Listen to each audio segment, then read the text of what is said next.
दोस्तों आपको पता है जो एलआईसी में जो ग्रेस पीरियड मिलता है उस ग्रेस पीरियड में पॉलिसी का प्रीमियम भरना कितना जरूरी है। दोस्तों जो ग्रेस पीरियड होता है वो बहुत बहुत इंपॉर्टेंट है, क्योंकि उस ग्रेस पीरियड में अगर आपने पैसा नहीं भरा, प्रीमियम नहीं भरा, तो आपकी पॉलिसी लैप्स हो सकती है। लैप्स होने का मतलब ये है कि जिसके भी नाम पे पॉलिसी ली हुई है दोस्तों, जो पॉलिसी होल्डर है वो पॉलिसी होल्डर की जो रिस्क कवर है वो खत्म हो जाता है।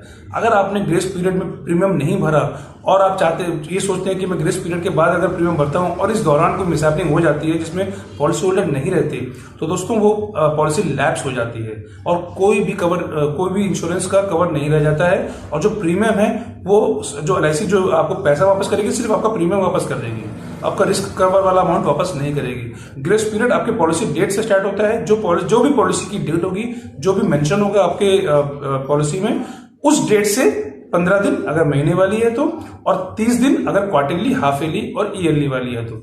हेलो दोस्तों, कैसे आप लोग। दोस्तों अगर आप एलआईसी के पॉलिसी होल्डर हैं तो आपको इन 3 चीजों का ध्यान रखना बहुत जरूरी है। पहली चीज है नॉमिनेशन। दोस्तों जो आपने नॉमिनी अपडेट किया हुआ अपनी पॉलिसी में वो करेक्ट है कि नहीं, आपको देखना बहुत जरूरी है। उनके नेम की स्पेलिंग और इनकी जो एज है वो सही है कि नहीं है। साथ ही साथ दोस्तों अगर वो जीवित नहीं है तो आपने अपना नया नॉमिनी अपडेट करवाया कि नहीं करवाया दोस्तों, वरना क्लेम के वक्त आपको दिक्कत आ सकती है। इस बात का ध्यान रखिएगा। दूसरी चीज दोस्तों, आपने अपने पॉलिसी में अपना mobile number, email ID, pan card number और एड्रेस सही से अपडेट करवा रखा है कि नहीं करवा रखा है, ये भी आपको ध्यान रखना बहुत जरूरी है दोस्तों।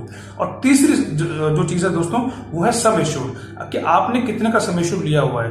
तो दोस्तों ये चीज का ध्यान रखिएगा, जो भी सम एश्योर्ड आपको चूज करना है वो कम से कम इस बात का ध्यान रखना है वो आपकी एनुअल सैलरी का, सालाना सैलरी का, जो आप साल में कमाते हैं उसका कम से कम 10 गुना जरूर होना चाहिए। तो दोस्तों यहीं तक था ये वीडियो। आप लोग अपना ध्यान रखिए। Take care, bye bye, God bless you all, thank you so much, bye bye. Hello दोस्तों, कैसे आप लोग। दोस्तों क्या आपको पता है अब आप देश के किसी भी कोने से घर बैठे बैठे एलआईसी का प्लान ले सकते हैं। और दोस्तों इसके लिए आपको किसी भी तरीके के पेपर वर्क की जरूरत नहीं है, ना ही आपको सिग्नेचर की रिक्वायरमेंट है और ना ही आपको अपनी फोटो देने की जरूरत है। दोस्तों जो उसकी बेसिक रिक्वायरमेंट है वो सिर्फ इतनी है कि आपके पास एक आधार कार्ड होना चाहिए और उस आधार कार्ड से आपका मोबाइल नंबर लिंक होना चाहिए। अगर ये 2 चीजें आपके पास है तो आप आधार कार्ड और आप मोबाइल नंबर लिंक, अगर ये चीजें आपके पास है तो आप घर बैठे बैठे एलआईसी का प्लान ले सकते हैं। और तो और दोस्तों जो आप इनिशियल पेमेंट करते हैं, जो शुरू में आपके पास कई बार कैश नहीं होता है या फिर आपके पास चेक अवेलेबल नहीं होता है, तो दोस्तों अगर आपके पास क्रेडिट कार्ड है तो आप क्रेडिट कार्ड से भी पेमेंट कर सकते हैं एलआईसी में। तो दोस्तों एलआईसी ने एक बेहतरीन सर्विस स्टार्ट किया जिसमें आप घर बैठे बैठे एलआईसी का प्लान ले सकते हैं और साथ ही साथ इनिशियल पेमेंट जो पहली पेमेंट है वो अपने क्रेडिट कार्ड से कर सकते हैं। तो दोस्तों ये तक थी वीडियो। आप लोग अपना ध्यान रखिए। Take care, bye bye, God bless you all, thank you so much, bye bye.